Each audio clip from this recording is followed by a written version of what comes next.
The Sufis have a strange and beautiful secret. To become truly motivated, you must first embrace absolute surrender. To find your strength, you must first acknowledge your weakness. This sounds like a contradiction, but within this paradox lies the most powerful engine for a meaningful life ever discovered. We have spoken of this sacred surrender, but today we go deeper. We move beyond the why and into the how. For there is one quest that stands before all others, one challenge that defines the entire landscape of human potential. It is the original and final secret to success. This secret has nothing to do with accumulating wealth, fame, or power in the outer world. It has everything to do with mastering the inner one. The journey we embark upon today is into the heart of the most intimate and most misunderstood territory in existence, the self. For the Sufi masters teach that within this self, within your own consciousness, lies both the source of your deepest suffering and the key to your ultimate liberation. What if I told you that the ultimate secret to a successful and meaningful life was hidden in the last words of history's most notorious tyrant? The Quran tells us that on the brink of his destruction, the Pharaoh declared to his people, "I am your Lord, the Most High." The great Sufi sage Sahal bin Abdullah said of this, "The self has a secret that was not revealed to anyone but Pharaoh." This terrifying, audacious claim, he explains, is the secret whispered ambition of every untamed human soul. This is the starting point of our work. To understand this secret, to face this inner Pharaoh, is to hold the key to a life of profound peace, purpose, and authentic power. This is the science of self-knowledge, or ma'rifat an-nafs. And the greatest masters of this science have left us a map, a guide to navigating this inner world, to transforming our greatest enemy into our most faithful servant. This is not a journey of self-improvement. It is a journey of self-excavation, of uncovering the luminous reality that has been buried beneath the rubble of the ego for a lifetime. To begin, we must understand what the Sufis mean by true knowledge, or ma'rifah. It is not the simple accumulation of information. The text you have provided us with gives us a perfect and beautiful analogy. It says, "Ma'rifah is to recognize in detail things that are already known in summary." Imagine, it suggests, the science of grammar. To know the rules of grammar, that there are nouns, verbs, and prepositions, is summary knowledge. Anyone can memorize the rules. But to be in the middle of a flowing conversation and to recognize in real time the precise function of every single word as it is spoken, to see the intricate dance of syntax and meaning as it unfolds, that is ma'rifah. It is the difference between being a student of grammar and being a master poet. One possesses the information, the other possesses the living art. This is the foundation. The Prophet, peace be upon him, gave us the master key in a single luminous sentence. He who knows his self, or nafs, knows his Lord. This is not a metaphor. It is a precise spiritual equation. Just as with grammar, we can know in summary that God is the one, the absolute doer, the sole power in existence. This is the rule of monotheism, tawheed. But the ma'rifah, the living art, is to see this truth in the messy, unpredictable, and often painful details of our own lives. The masters give us a stark and practical test. As long as the summary, theoretical form of monotheism does not transform into a detailed and direct reality, that person is not called a Gnostic. A Gnostic is one who, in the very moment of experiencing loss or gain, praise or blame, can see without hesitation that the sole actor behind the event is God. If someone claims to be drowned in the ocean of divine oneness, but then feels the sting of insult when another person criticizes them, their very pain is a testament that they are not yet a Gnostic. As the text wisely observes, He should know that his feeling of offense is a confirmation of the denier's words. Otherwise, he would have recognized the absolute doer in the form of this denial and would not have become angry at him. In that moment of anger, he attributed the power to harm to the created being, not the creator. He forgot the rule in the middle of the conversation. He failed the test. This same principle applies with perfect symmetry to knowing the self. It is not enough to know, in summary, that arrogance is a blameworthy trait. The Gnostic of the self is the one who recognizes that evil quality in a detailed and direct way the very first moment it appears in his soul and flees from it. This is the secret of success. It is the development of a real-time, high-definition awareness of our own inner world. To develop this awareness, we must first understand the entity we are observing. What is this self, this nafs? In the beginning, it is what the Sufis call the nafs al-amara, the commanding self. It is the ego in its raw, untamed state. Our source text describes it with chilling precision. The commanding self is the self that leads one to ruin, is an aid to enemies, a follower of whims, afflicted with tribulations, and inspired with all manner of evils. In its initial stage, the self is a downward-pulling force. It is perpetually oriented toward the lower world of sensory gratification, emotional reactivity, and egoic validation. It constantly tries to pull the spirit and heart from the sublime world down to its own settled lowliness.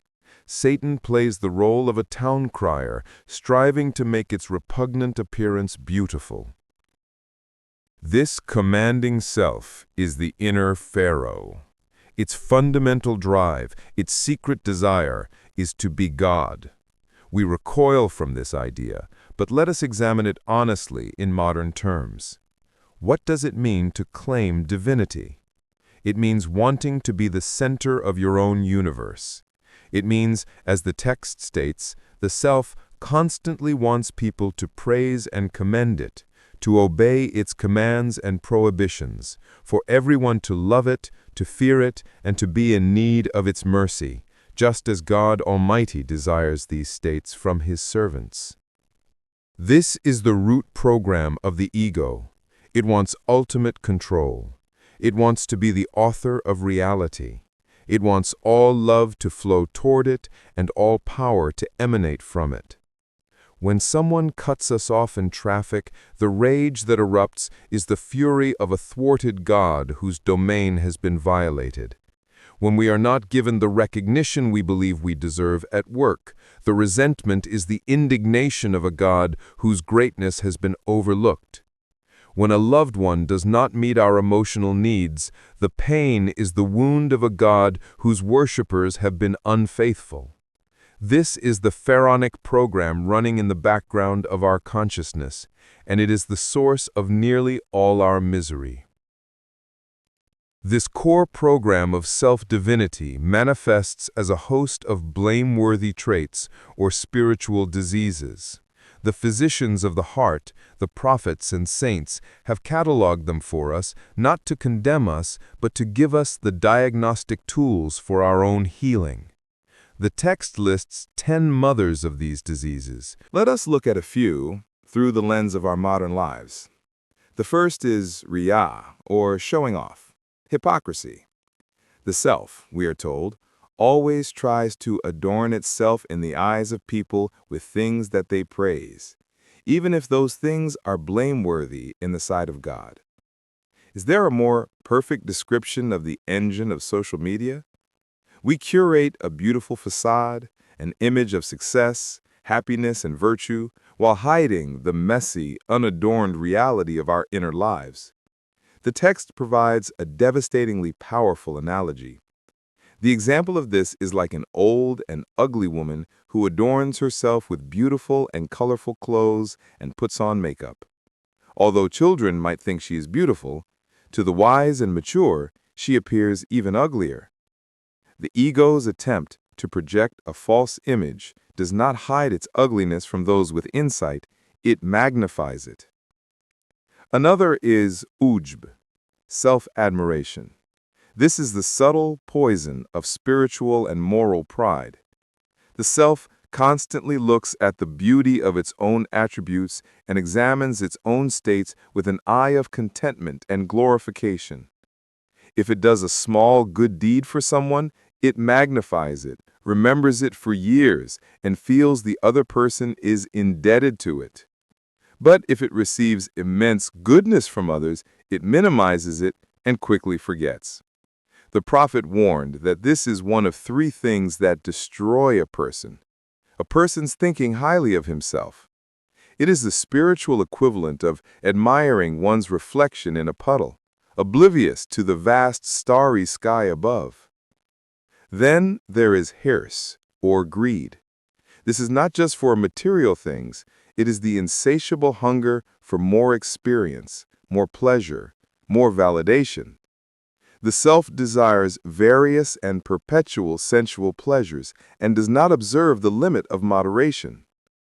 The text compares this to the moth's desire for the flame. The moth is not content with the light of the candle, and without fear or hesitation of its harm, throws itself into the fire and burns. So too does the self chase after its desires, even when it knows they lead to its own destruction, be it through addiction, obsession, or burnout. The goal is not to fall into despair at this diagnosis. It is to awaken to the reality of the Gnostic's task. The secret to success lies in transforming this commanding self, Naf al-Amara, into the next stage of its evolution, the Naf al-Lawama, the self-blaming or self-aware soul. This is a monumental step forward. This is the self that has developed the capacity for marifa. It is the soul that, in the very moment a flicker of arrogance or a wave of greed arises, recognizes it. It sees it for what it is, a symptom of its disease, and it feels a healthy sense of remorse. It blames itself for its lapse and, as the text beautifully puts it, flees into the veil of humility and lowliness so that this evil attribute does not reappear in it. This is the beginning of all true inner work. It is the birth of the inner observer. The moment you see your anger, you are no longer purely your anger.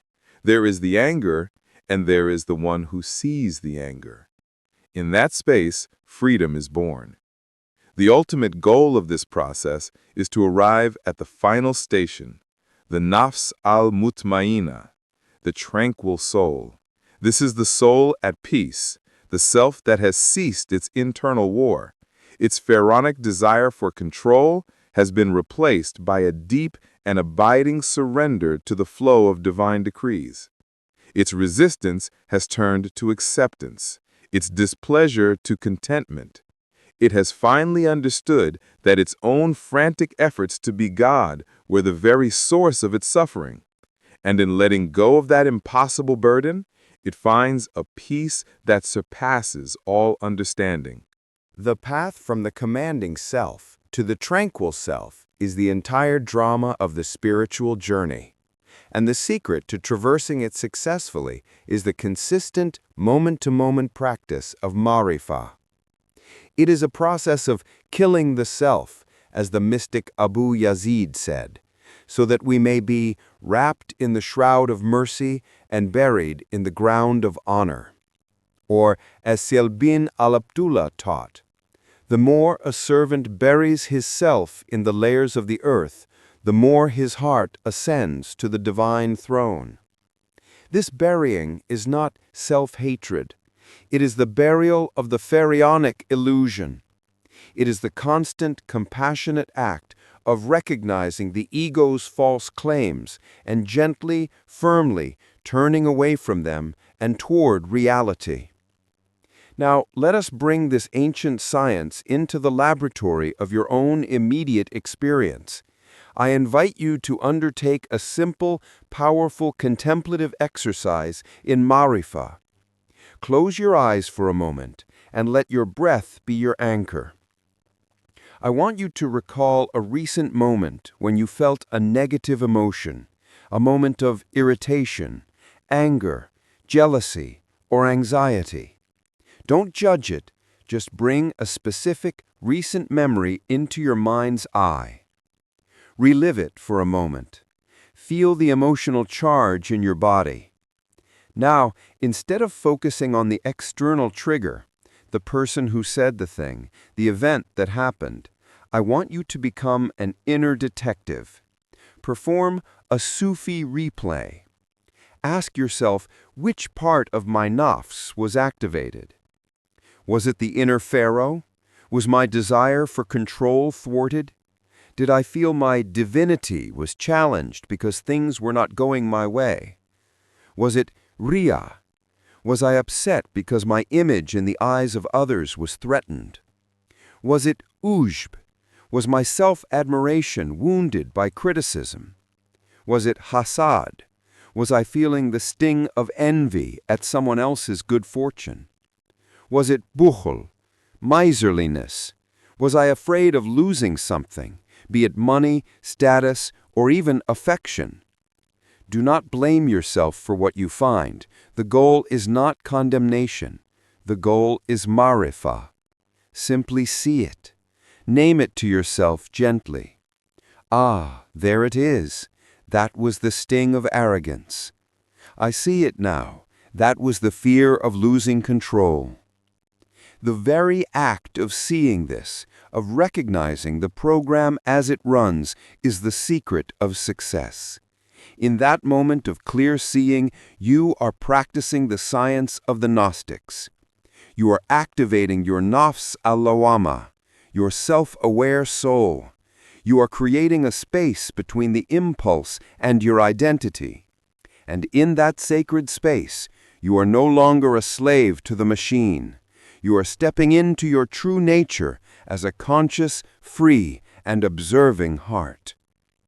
The secret to success on the spiritual path is not the spectacular achievement of a perfect, flawless self. The secret is the humble, moment-to-moment victory of awareness over heedlessness. It is the gradual and patient transformation of our knowledge from a summary of rules into the living, breathing art of self-recognition. The inner Pharaoh, the commanding self, will continue to make its claims. It will demand praise. It will rage against its perceived enemies. It will adorn itself in the false finery of hypocrisy. But you will have learned its secret. You will know its name. And through the divine science of marifah, you will have cultivated the one power that can truly dethrone it, the quiet, luminous, and unshakable power of pure awareness. You will learn that the true warrior is not the one who conquers others. As the prophet said, the strong one is not the one who overcomes people, but the one who overcomes his self. This victory is not won with a single heroic blow. It is won in the quiet stillness of your own heart, each time you choose to see rather than react, each time you choose humility over arrogance, each time you recognize the whisper of the inner Pharaoh, and instead of bowing to it, you turn your heart toward the one true King. This is the path, this is the work, and this is the ultimate secret to a life not just of success, but of profound and lasting peace.